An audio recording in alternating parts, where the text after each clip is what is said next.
In today's episode, we're going to talk about education connected to the environment. And we have invited a huge organization that has been around since Michael Jackson released that mega hit Thriller. And if you don't know when that was back in the beginning of the 80s. It's almost 40 years now. And this organization is called Foundation for Environmental Education. Foundation for Environmental Education. And for the last 25 years, they have educated over 19 million students across the world. Um, that's quite a big impact, or an impressive impact, I would say. And what they're using is a special program called Eco Schools for Children. Now, odds are high that that school might actually exist in your country because so far, 67 countries has already started to adapt these schools to benefit the environment. And today we have the Chief Executive Officer, Daniel Schaffer, with us, who's going to help us understand why the work that Foundation for Environmental Education is needed in the world, basically. And before we jump into the topic, I just want to say hi and welcome, Daniel. How is your energy level today? Well, after the 3 breaths I've taken, much better. And I just wanted to thank you for inviting me and for having me on the podcast. Thank you. I'm very happy to have you here. So yes, thank you for taking the time. I'm guessing that you have a lot to do because, like, it seems like the organizations you've been around for a long time, and you have many countries already using these programs. So, how big would the organization be? Well, the Foundation for Environmental Education, we call it FEE for short, so I'll use that if that's okay. Yeah. FEE's been around since 1981, and at the moment we are present in almost 80 countries, and we have 100 member organizations in those 80 countries that are implementing at least one, in most cases more than just one of our programs in those countries. So it's quite a global network of NGOs, and quite impactful, if I may say so myself. Yeah. So could you explain even more for someone who have not got in contact with FEE? What is it that the work actually exists of? What is it that you're doing? Well, we run five programs. 2 of these programs are in fact ecotourism programs. One is called the Blue Flag, which is a program that accredits beaches, marinas, and boats that operate in a sustainable way, bathing beaches. And it's a huge program. We have about 4,500 sites around the world that are participating in this program.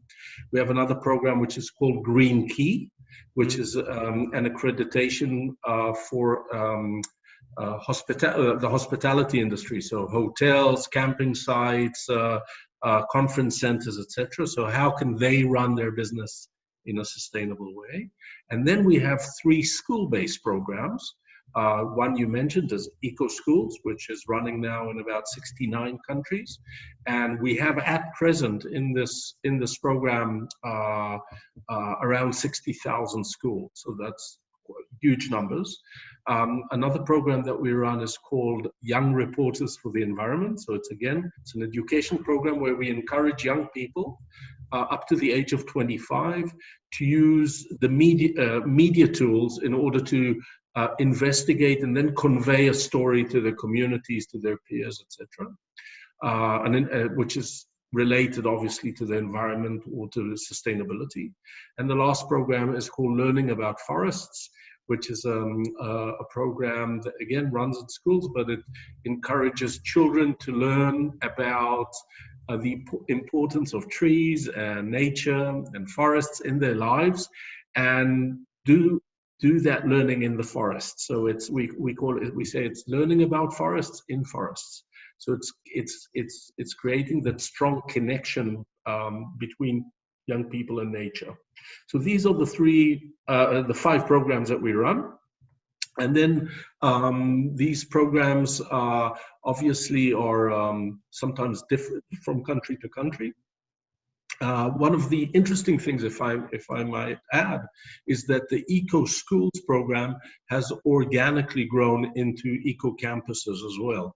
So one of the cool things that has happened is that we've had young young people that have been in an eco schools all their schooling life, pitch up in university and look for the program in the university, and when they saw that it's not there, in fact challenge the establishment of their university and say, why don't you become an eco school?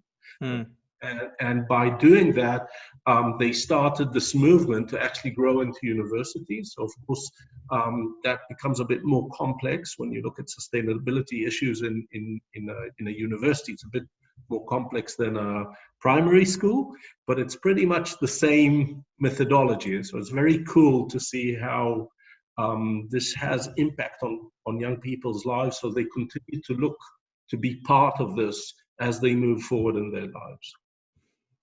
This kind of reinforces what we're seeing now, that young people, when they speak up, do have a lot of power. So they can bring change because they see something that is not fair, in a sense.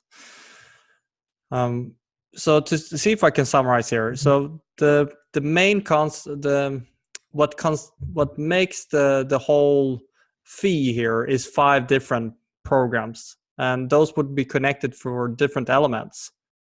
Connected to the environment, like the blue flag would be to the oceans. Correct. But not only, so it's not only the environmental element, but it's also it's the implementation. So if you're looking at beaches, in most cases, they are run by municipalities. So that means that your audience, there's different types of audience to your program. Of course, the end consumer is the person that wants to go to a clean and safe beach. But your real audience, the people that you're really making an impact on, are the people that are implementing or need to make the change in order to reach the level of criteria within the municipality that runs that beach. So that's a very important thing. And when you're working in the Green Key, for example, you're working with business, and they have a different way of looking at things, and they measure things through different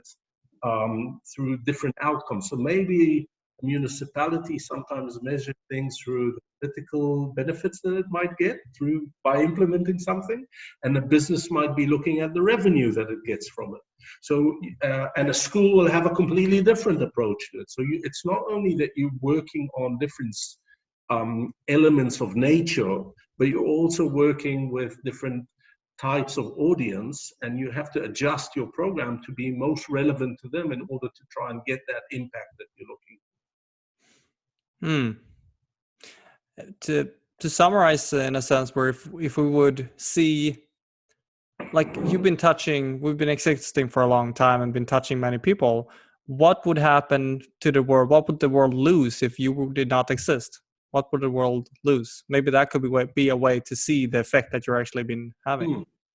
That's a very good question, and it's a challenging question because it really makes you measure or look at your impact. I think there's a few things. First of all, when we look at the educational programs, I think that we would lose large numbers of young people that have been educated not only about a topic, but how they can actually bring change to that issue. Because if you look at Eco Schools, everything that we do in FEE is based on positive action and is solution based.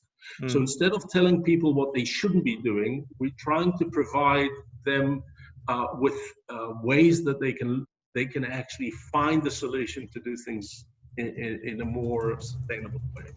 I think that's very important. So if you look at the schools, you would definitely lose generations of children that are thinking in a sustainable way and know that they can make a change. That's very important. If you look, very important. If you're looking at municipalities, you would probably, I don't think that I can take all the credit for that, but Blue Flag definitely contributes to the thought process and the commitment to sustainability within municipalities and local governments. And that's very important. And also in higher levels, ministries of tourism, ministries of environment, they're all looking at Blue Flag as a tool to achieve things that they want to achieve in the coastal area. In fact, as we're now starting the Blue Flag program in India. And when you think of India, to try and reach very high levels of sustainability, cleanliness, water quality, in a country like India, that's very hard. And in fact, the government of India sees Blue Flag as the what we call the integrated coastal zone management tool that they're going to use in order to solve these problems of the future in India.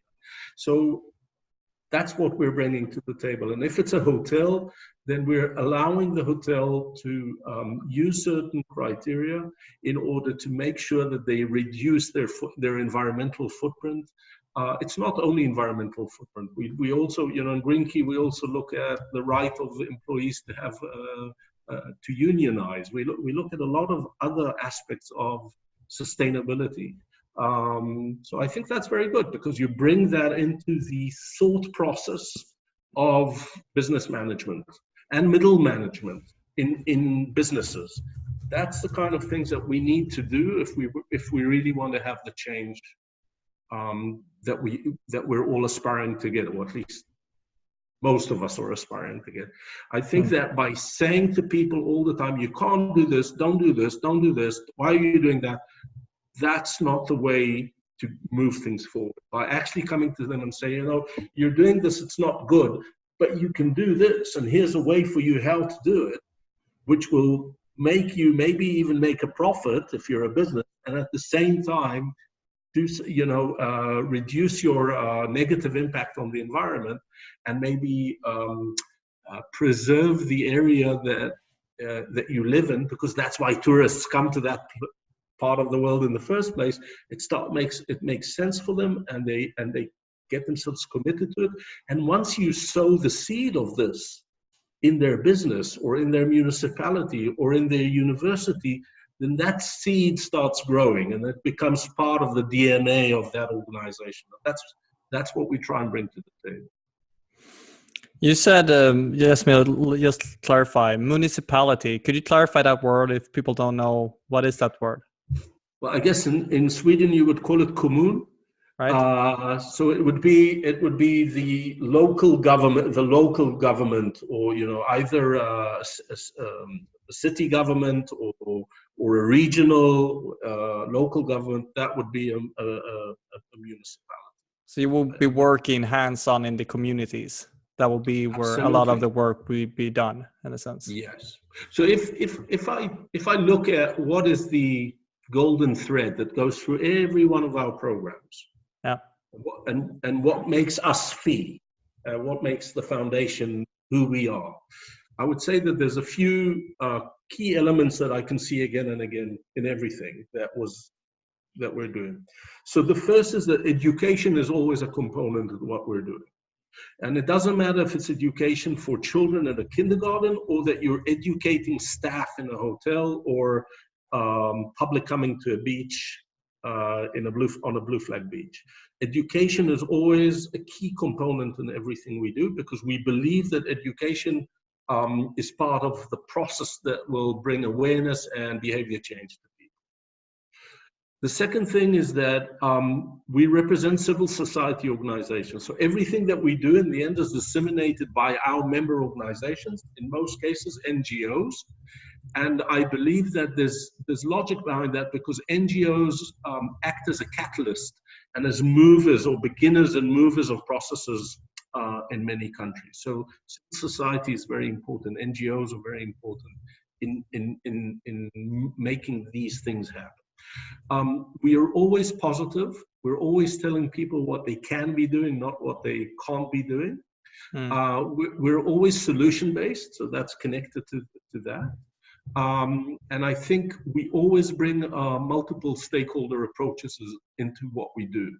So blue flags have different juries that decide and on who is entitled and not entitled to have a blue flag, and there's representation of different voices in these processes. The same thing goes to an eco-school committee. We'll have the students will be represented on the committee, the faculty, the parents, the municipality, maybe a local environmental NGO, maybe a business sector, will actually work within the school together to create the committee that is looking at the activities that the school has taken in terms of sustainability. So whatever we do, there's always multiple voices that have to be brought into the discussion. And I think those are the key elements that are true to all our 5 programs. Connect the multiple voices. I like that sentence. I also like that you're putting focus on positive examples, what we can do. Like I myself, I'm a kind of an activist. I go out on the street and blocking cars sometimes, saying we should not drive as much cars, and that will be a negative example of what we shouldn't do. But you're saying that you're using positive what we can do instead. I really like that. Well, I'll say this: the environmental movement or activity, or the activity for sustainability, is a spectrum of different things. And on one side, you have activism, and it's really important. Activism is what brings many things up on the public discussion. It puts decision makers and policy makers in very uncomfortable places. It's a good thing. It's something that we need. But on the other hand, on that spectrum, you have organizations like FEE that are more collaborative, or more based on best practices, best solutions. And the reality is that you can't do both these things at the same time. You cannot be in a position where you are the watchdog against government or municipality, which is needed, constantly criticizing government and looking, checking what they're doing all the time and finding out all the bad things they're doing, and at the same time expect that they'll fund you to work in schools. It's not going to happen, because it's a conflict of interest. So what we do need to do is we need to have both these voices. On the one hand, the voice which is a bit more the more activist voice, one that is more challenging the political system, etc. And then you also have to have the solution-based approach, which helps governments, helps business, helps communities to actually do the right thing that activists have kind of pinpointed as the things that are bad. So I think that's a good way of kind of presenting the rainbow of voices and approaches.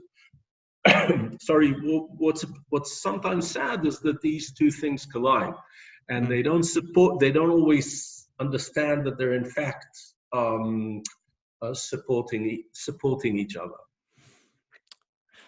This really helps to clarify where to put in the process, activism, and then FEE would get in to bring solutions. We're getting very close to the end here, and I really want to know what people could do to support you guys, and what do you see in the future? What is needed? What kind of support do you need in the organization? Well, I would say that if it's a very basic support, one of the things that I didn't mention is that we also run, it's not a program, but it's kind of a branch of our organization that we're developing, which is called the Global Forest Fund. And the Global Forest Fund is a fund that we started to compensate for all our travel. So since we're a global organization, you can assume that we are traveling. And unfortunately, we can't sail to all our meetings. So we recognize that we have a bad, we're contributing negatively in our footprint. So we started calculating all our carbon emissions, and then putting money into a fund and giving that money to schools around the world that wanted to do tree planting events. Today, what we've done, we've opened that not only for contributions from ourselves, but to anybody who wants to calculate their travel costs in terms of carbon, And that money will go towards tree planting and educational programs in schools, because planting the tree is not enough. You first need to educate the children why they're planting the tree, why it's important, why they should protect the tree, and what do they need to do in order to make sure that that tree will continue to grow. So we recognize that the educational component has to go together with the tree planting, and that's what we're doing with the Global Forest Fund. From a more general perspective, trying to answer your question, I think that we need to push our governments to understand that things that FEE is doing and other organizations like FEE, we're not the only ones, obviously, has to be part of the mainstream system. If you look, if you look at the Eco Schools program today, although there are some cases where ministries of education are actually supporting the Eco Schools program in their countries, in most cases it's ministries of environment, not ministries of education, that are funding and pushing these programs into schools. And that means that in many cases, ministries of education don't see this as one of their main missions or one of their main tasks in education. I think that's what we need to change. We need to have the establishment understand that sustainability is not only something that you talk about in conferences, but it's actually something that you embed into your policies and then implement them. There's plenty of policies. What we need to do is to make sure that these policies are implemented. So 2 call to actions here. So to summarize, the first one would be you could go back to your company or to your life and check your own carbon footprint. And I'm guessing then, is there a calculator you could go to? Anyone you can recommend? Yeah, we have a site. It's called the Global Forest Fund. Yeah. And there is a calculator. At the moment, it's only for travel. So it's car, taxi, train, flights, obviously. Maybe in the future we'll develop it to look at all aspects of our carbon footprint. So what we're doing in our homes, what we're doing in other aspects of our lives. At the moment, it's just a travel calculator. So if you're going on holiday or on a business trip and you want to contribute something and you want to know that it's going to a safe place where there will be real impact and real integrity of where your money is going to, the Global Forest Fund is something I would recommend. So do check out your own carbon footprint and then go to Global Forest Fund or a similar trustworthy organization where you know that compensated money would do an effect, right? And then the second one to talk, I guess, is that what you're saying? We should talk more with each other about the importance of educating our children or so that it's not only our children. It's everything that's happening around us. It's transportation. It's management of biodiversity, habitats, or natural habitats that we have. It's about the energy that we're using. Everything, and we can't wait only for our children to be 25 years old to make that change. We need to make sure that things happen now, because we don't have a very long window of time to deal with certain challenges. And the second thing that I want to remind people, I'm all about the children, don't misunderstand me. But when I look at my office, I don't have any children working for me, but I have a lot of people here that are going to live on for a very long life. And the things that are happening are going to affect them just as much as their children or their grandchildren. That's the reality of the urgency of what we're facing today. So I urge everybody to start, pushing their political representatives, themselves, their businesses to do the right thing, because we don't have that much time left. I completely agree to that statement. We don't have much time. So raising the awareness and raising the standard of in overall in society. Thank you very much for taking your time today to be helping us understand, see what organizations there are out there who are actually doing a big impact at the moment. And I really like the approach of education and also educating in a positive example.